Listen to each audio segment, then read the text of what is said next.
Here are some facts about me.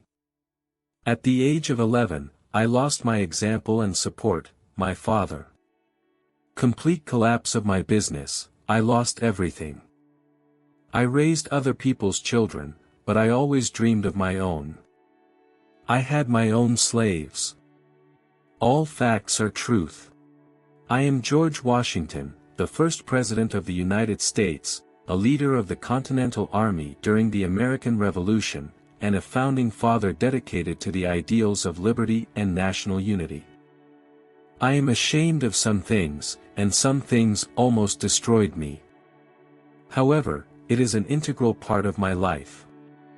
It proves that famous people have the same problems and life challenges as everyone else. Now all about it in more detail. Section 1. At the age of 11, I lost my example and support, my father. At the tender age of 11, I experienced a loss that forever changed the course of my life. My father, Augustine Washington, passed away in 1743, leaving my mother, Mary Ball Washington, to raise me and my siblings alone. Augustine was not only my father but also my first teacher, a man of vision and industry. Through his efforts, he built a modest but comfortable life for our family, owning plantations and working tirelessly to secure a future for his children. But when he died, much of that security vanished. His estate was divided among his children, as was customary, but I, being the youngest son from his second marriage, inherited very little. My older half-brothers, Lawrence and Augustine Jr., received the majority of his lands. My mother, a woman of strong will and practical determination, was left to manage what remained. Without my father's presence, I lacked access to the type of formal education that my older brothers had enjoyed. Instead, I learned the basics of reading, writing, and arithmetic from local tutors and possibly at a nearby school. While my opportunities for academic instruction were limited, I developed skills that would serve me well later in life, particularly in mathematics and surveying. My half-brother Lawrence stepped in as a father figure during those critical years. He had inherited Mount Vernon, a property that would later become synonymous with my own name, and he was a significant influence on my development. Lawrence had served in the British Navy and exposed me to the world of military service, land management, and leadership. In many ways, the loss of my father pushed me to mature quickly. By the age of 16, I began working as a surveyor for Lord Fairfax, a wealthy landowner in Virginia. This work not only provided me with an income but also gave me an intimate understanding of the land, the people, and the frontier that would become central to my later military and political career. While my father's death was a heavy blow, it was not an uncommon occurrence in colonial America, where life expectancy was short, and children often faced such hardships. What set me apart, I believe, was how I responded to this loss. I learned self-reliance, perseverance, and the importance of hard work. When Lawrence fell ill with tuberculosis, I traveled with him to Barbados in 1751, hoping the climate would improve his condition. It was my only trip outside of the American colonies, and it exposed me to new ideas and experiences. Unfortunately, Lawrence's health continued to decline, and he died in 1752. His death marked another significant loss, but it also set in motion my eventual inheritance of Mount Vernon, a property I would carefully manage and expand over the years. These early losses shaped my character and my approach to leadership. I learned to carry responsibility at a young age, to make decisions without always having the guidance of elders, and to stand firm in the face of adversity. While I missed the guidance of a father figure during crucial years of my development, I drew strength from the values he had instilled in me and the lessons I learned through experience. As I reflect on those years, I realized that the absence of my father did not hinder me as much as it forced me to grow. It taught me that while we cannot choose the circumstances of our birth or the challenges life places before us, we can choose how we respond to them. Today, when people call me the father of the nation, I am reminded of the many men and women who influenced my life and helped me become the person I am. My father, though absent for much of my journey, laid the foundation. The lessons I learned in his absence, self-reliance, resilience, and a sense of duty, shaped not only my life but also, I hope, the future of this great nation. Section 2, Complete collapse of my business. I lost everything. I had dreams, you see. A man is never born without them. Even as a young lad, beneath this broad sky, my heart swelled with the promise of land and labor, of tilling the soil and sowing the seeds of prosperity. My father's lands, inherited from the past, were to be the foundation of my future. But, as with so many noble dreams, the reality did not bear its weight as I thought it should. He takes a step forward, his eyes narrowing with thought. Mount Vernon. It was my inheritance, a claim to the land, the soil that bore the legacy of my name. Yet, the earth, she did not yield as I had imagined. The debt was heavy, like chains upon the ankles of a man shackled by his own ambition. I inherited the estate, yes, but not the knowledge, not the craft that might have made it prosper. The managing of such a place required more than resolve. It demanded skill, a talent I did not yet possess. He pauses, his voice darkens with the weight of failure. I thought it would be simple. The land, such a fine thing, would provide. With my hands, I would shape it, make it bend to my will. I could not. The debt mounted with every passing season, and the estate, Mount Vernon, my inheritance, slipped through my fingers like sand through an open fist. I had the ambition, I had the drive, but what good is that if a man lacks the knowledge? And how foolish, how bitter it is, to watch the sweat of your brow turn to naught. My ledger grew heavier, and I felt the weight of each debt like a stone upon my chest. He grows more intense, speaking almost to himself. And yet, I could not surrender. My pride, the pride of a man, the pride of a Washington, stood before me.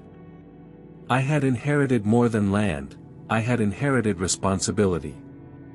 This estate was mine to steward. To fail now would be a failure of character.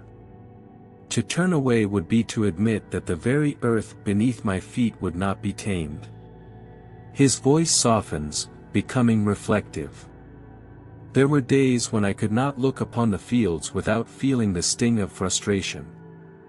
The crops did not grow as they should.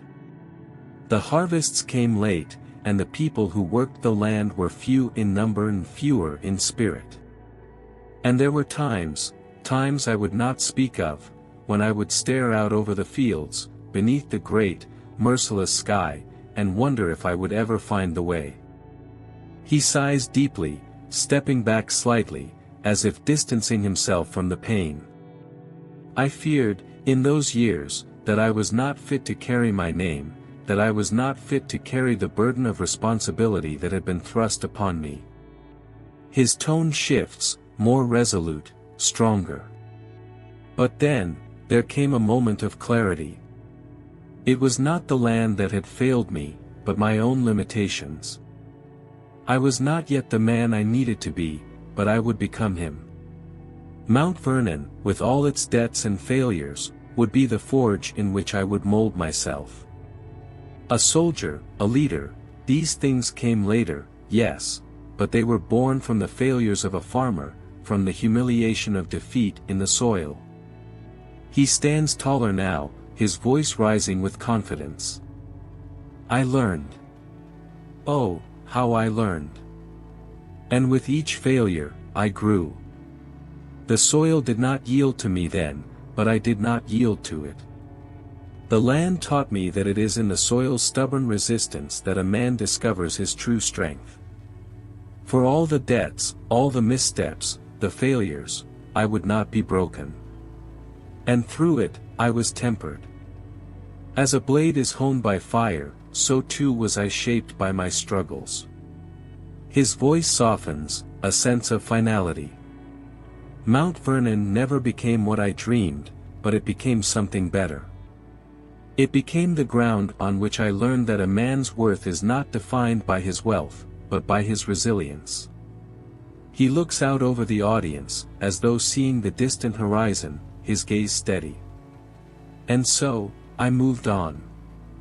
The land may not have bent to my will, but my resolve. That would carry me farther than I could ever have known. A long pause. Then, with quiet determination, he concludes. And in that way, though I was a failure once, I learned to rise from it, and, in time, lead a nation to rise with me. Section 3. I raised other people's children, but I always dreamed of my own. He sighs deeply, his hand resting on his chest as he gathers his thoughts. Ah, Martha. Martha Custis.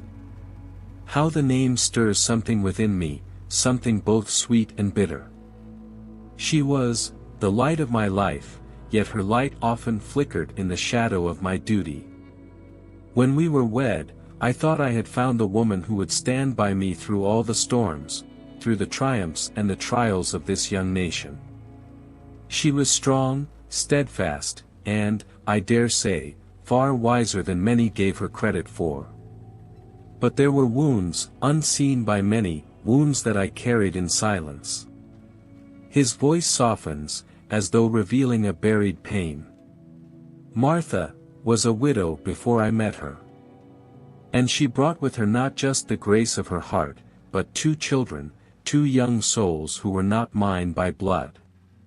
Oh, I loved them as my own, in the way that a man can love those whom he must protect and guide. But there was a part of me, a small and quiet part, that could not help but feel a loss. The children I had longed for, the children who would carry my name and my legacy, were never to be. He pauses, his hands clasped before him, struggling to hold the weight of the thought. It was a loss that gnawed at me in the quiet of the night, when the burdens of a nation and the responsibilities of public life left no room for such personal desires. I took to my duties with the same fervor with which I took to war, but there were times, too many times, when I yearned for what might have been. To see my name live on in the laughter of children, ah, how that would have been a balm for my soul. He straightens, the tension lifting slightly as his tone turns more resolute.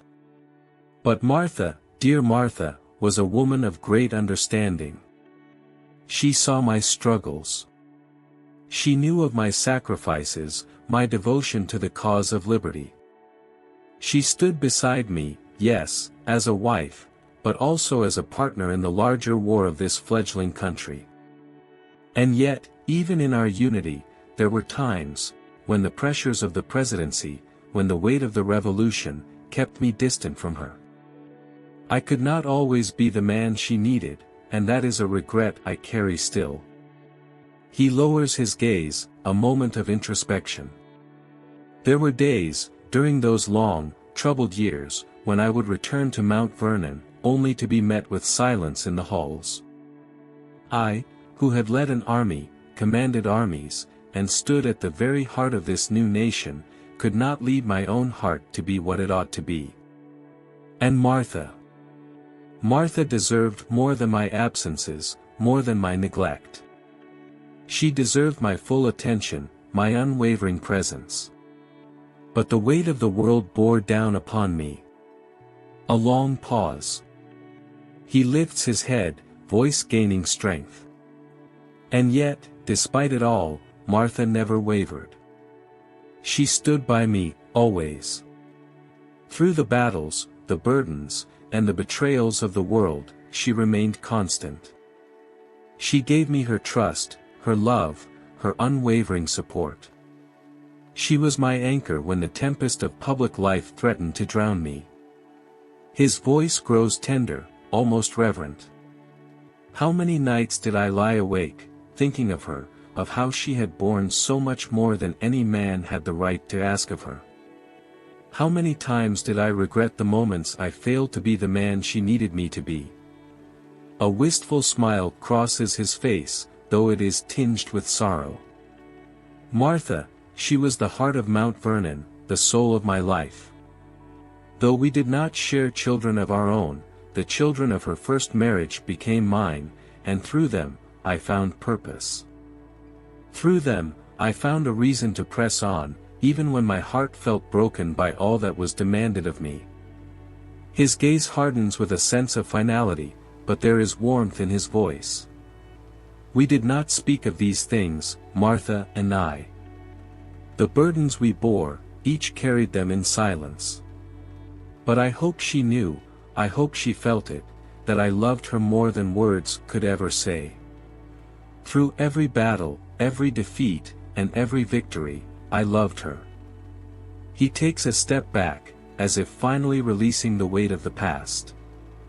And in the end, when this country was born and the fire of revolution faded, it was her I returned to. It was her embrace that gave me peace. She was the one who held me steady, even when the world seemed to crumble beneath us. He straightens, looking forward, his voice filled with both resolution and a quiet sorrow. A man may lead nations, but it is the woman who stands beside him who makes him whole. And in Martha, I found my strength, my solace, and, for a time, my peace. A pause. He exhales softly, with a mixture of gratitude and regret. If I had only given her more, had only given her all of myself in those trying years, perhaps she might have known the full measure of my love. He bows his head, a final quiet reflection before the lights fade. Section 4, I had my own slaves. He clears his throat, as though steadying himself before revealing a pain long buried. I stand before you, not as a man of titles, not as a hero of revolution, nor as the father of a nation, but as one who carries the stain of his own contradictions. There are shadows in the light of my life, darker than the night itself, and no matter how brightly the sun of history shines upon my deeds, those shadows will remain. He looks down, his hands clasped in front of him, the solemn weight of his words gathering in the air. I was born into a world where the chains of slavery were not only accepted, they were woven into the very fabric of society. As a young man, I inherited this system, this institution. And I, like so many of my time, believed it to be an unchangeable part of life. How could I, a child of Virginia, not?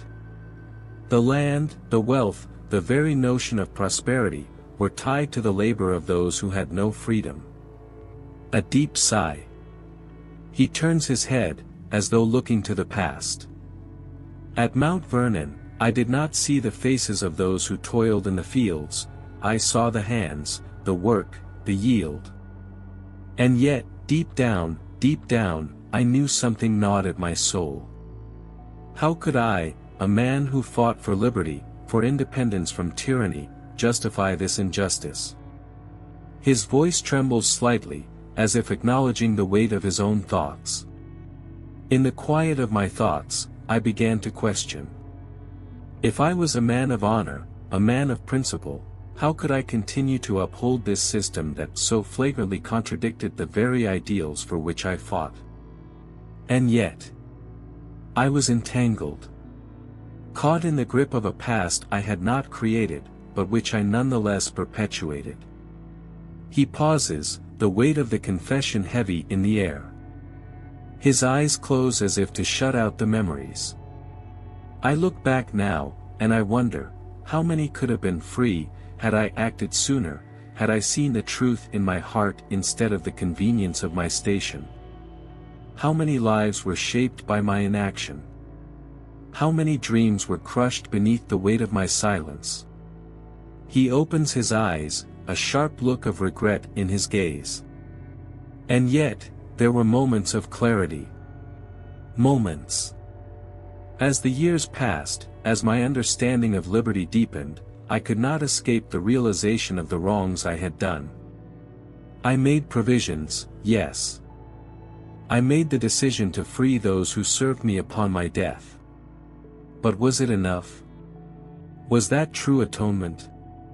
Or was it simply too little, too late?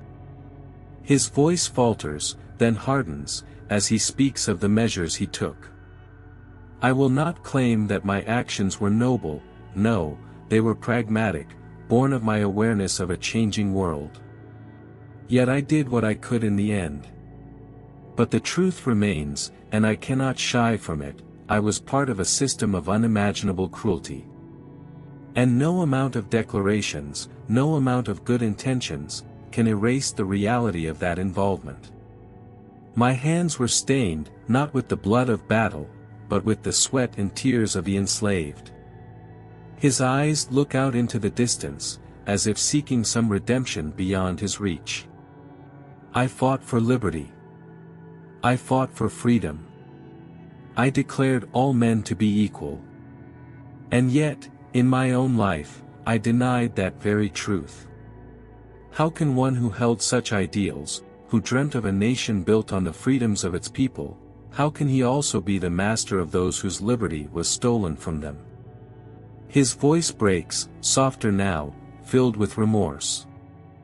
I can only hope that history will judge me with the same understanding I now seek within myself. I can only hope that the future will not be blinded by the deeds of the past, but will seek to understand the complexity of the man who lived within it. He steps forward, slowly, as though walking the path of his own reflection. My legacy, it is marred. The dream of freedom that I fought for was never meant to be partial, never meant to be divided. I may have birthed this nation, but in some ways, I helped to enslave it. I have become a symbol, not just of liberty, but of the hypocrisy that can exist even in the hearts of those who claim to fight for it. He stands tall, his expression one of quiet resolution. I have given my all for this nation, but there are some things a man cannot escape, some burdens that even the weight of history cannot relieve. The sins of my past are my own, and I must carry them into the future, as should all who seek to build a better nation. He lowers his head, almost imperceptibly, as though offering a silent prayer to the past, to those lost to injustice. May those who follow find a way to right the wrongs I have left behind.